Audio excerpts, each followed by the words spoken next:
Bismillahirrahmanirrahim. Assalamualaikum warahmatullahi wabarakatuh. Saya Faizal Aulia Azmi Harahap dari Fakultas Ilmu Tarbiyah dan Keguruan, jurusan PGMI. Baiklah, saya akan merangkum materi-materi yang telah diberikan di hari pertama dan di hari kedua. Kebangkitan bangsa menuju Indonesia tangguh.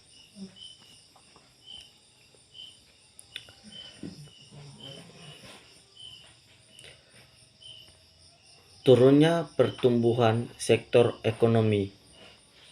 1. Melemahnya daya beli. 2. Hilangnya pekerjaan. Sektor pendidikan. 1. Putus sekolah, anak harus bekerja. Perepsi orang tua. 2. Kekerasan pada anak dan resiko eksternal. 3. Penurunan capaian belajar. Sektor sosial. Meningkatnya angka kematian. Meningkatnya angka kriminalitas.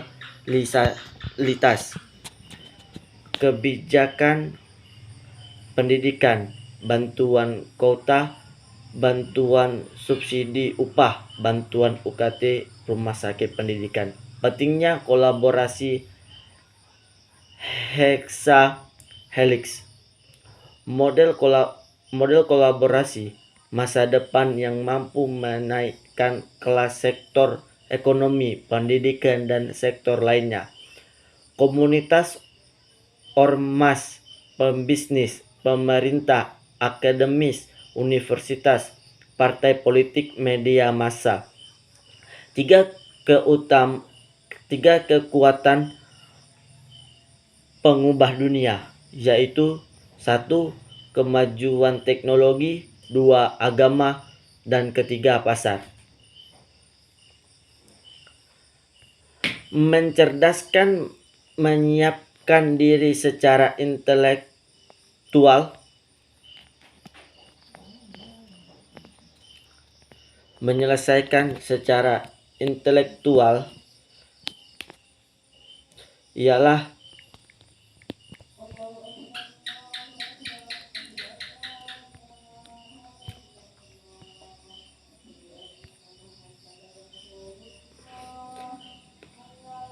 mencerdaskan, menyiapkan diri secara intelektual, menguatkan pondasi keagamaan, dan menyiapkan berbagai keahlian generasi muda yang tidak boleh ditawar lagi.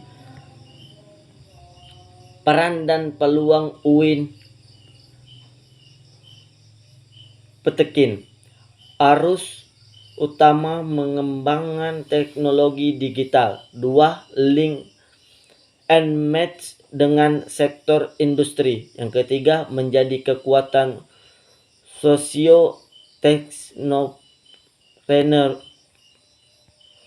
Yang keempat, epicentrum ajaran agama inklusif. Menjadi generasi unggul.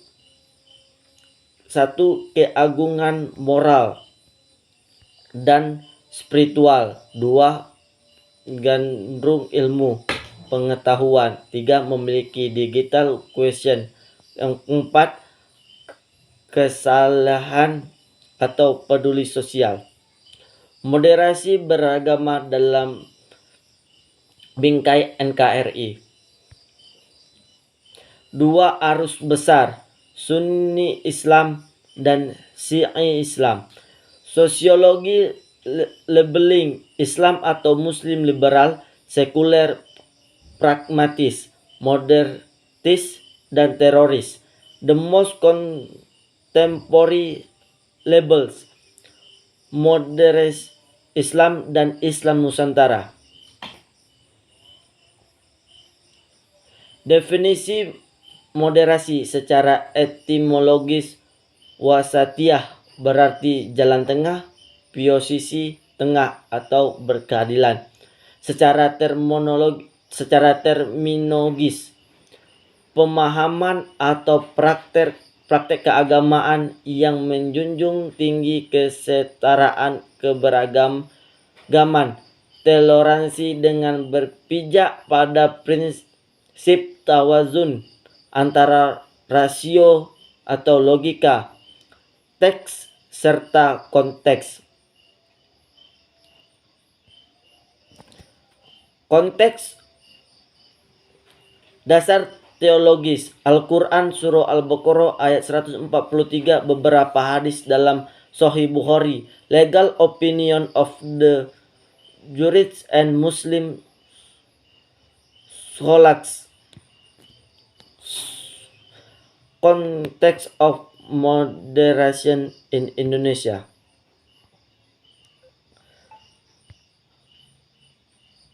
Kenapa moderasi relevan dan urgen di Indonesia? Karakter Islam sebagai agama rahmatan lil alamin yang menjunjung tinggi keadaban dan harmoni.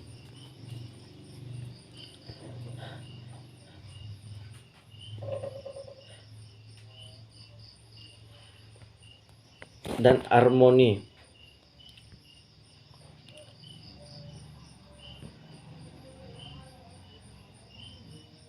harmoni inter dan antar pemeluk agama lain. Historitas Islam di Indonesia. Karakter masyarakat Indonesia yang lekat dengan kesatuan, ideologi bangsa Pancasila dan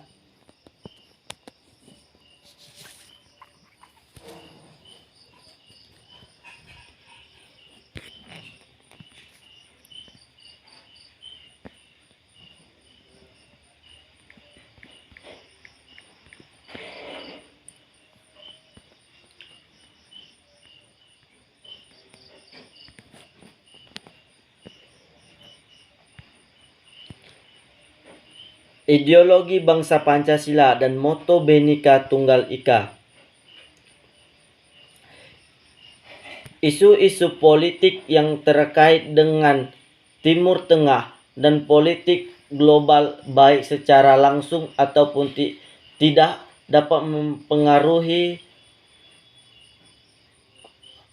pemahaman dan sikap keberagaman masyarakat Indonesia serta mengganggu agenda moderasi Islam seperti konflik Palestina, aliansi politik Arab-Amerika, oil, political despotism, and hypocrisy.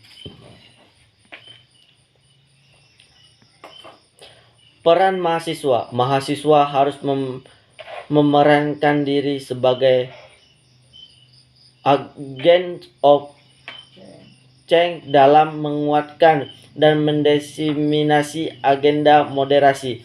Mahasiswa harus mengedepankan kepentingan kebangsaan dan keagamaan yang sesuai dengan prinsip moderasi. Mahasiswa UIN harus cerdas, akademik, religius, dan berkebinekaan. Senat Mahasiswa adalah organisasi mahasiswa UIN Maulana Malik Ibrahim Malang yang berperan sebagai lembaga legislatif yang mengkoordinasi denah UGM dan HMJ. Visi terwujudnya Senat Mahasiswa Universitas sebagai lembaga legislatif transformatif, kolaboratif, progresif, berdasarkan atas kebersamaan dan kekeluargaan serta menjunjung tinggi profesionalitas. Fungsi advokasi fungsi 1. Advokasi 2. Legislasi 3. Pengawasan dan terakhir penganggaran. Tugasnya 1. Mengawasi dan mengontrol DMAU, memberikan persetujuan setiap kegiatan yang akan dilaksanakan oleh DMAU, memberikan pengesahan setiap laporan pertanggungjawaban setelah selesai agenda tersebut. 4. Fasilitasi aspirasi mahasiswa UIN Maulana Malik dan menyalurkan kepada pihak-pihak yang bersangkutan. 5. Mengawasi setiap kebijakan dan keputusan yang diambil oleh DMAU. 6. Merancang dan menetapkan peraturan organisasi UIN Maulana Malik Ibrahim Malang. 7. Mengesahkan peraturan Demak. 8. Menjadi mitra kerja Demak dan melaksanakan kebijakan organisasi kemahasiswaan. Komisi A. Komisi Advokasi dan Hukum. B. Komisi Organisasi. C. Administrasi dan Keuangan. Dan D. Informasi dan Komunikasi. Kementerian Dema Universitas. 1. Kementerian Dalam Negeri. 2. Kementerian Luar Negeri. 3. Kementerian Sosial, Hukum dan Politik. 4. Kementerian Agama. Yang kelima, Kementerian Pengembangan dan Kreativitas. Yang keenam, Kementerian Komunikasi dan Informasi.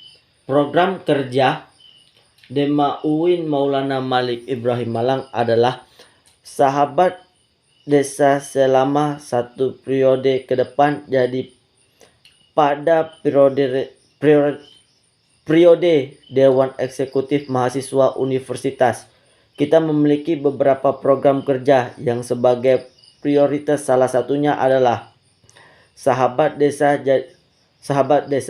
Jadi kita memiliki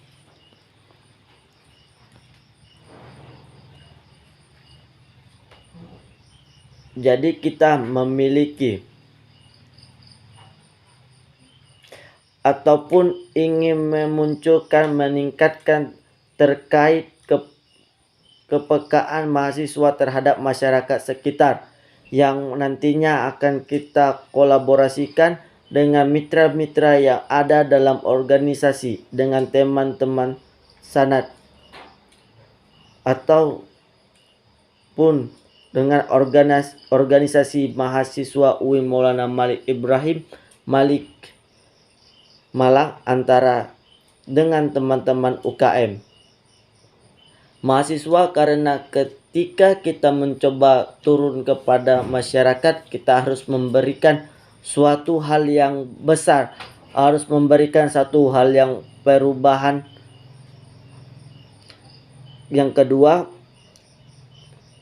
kita ada program kerja terkait Sapa Sekolah. Tujuan dari program kerjasama sekolah ini adalah kita ingin memberikan kepada kampus, mempromosikan kepada sekolah-sekolah yang ada di Malang Raya dengan memberikan pelatih terkait kepemimpinan dan keorganisasi.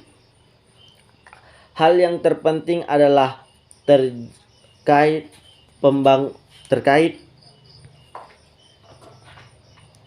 hal yang terpenting adalah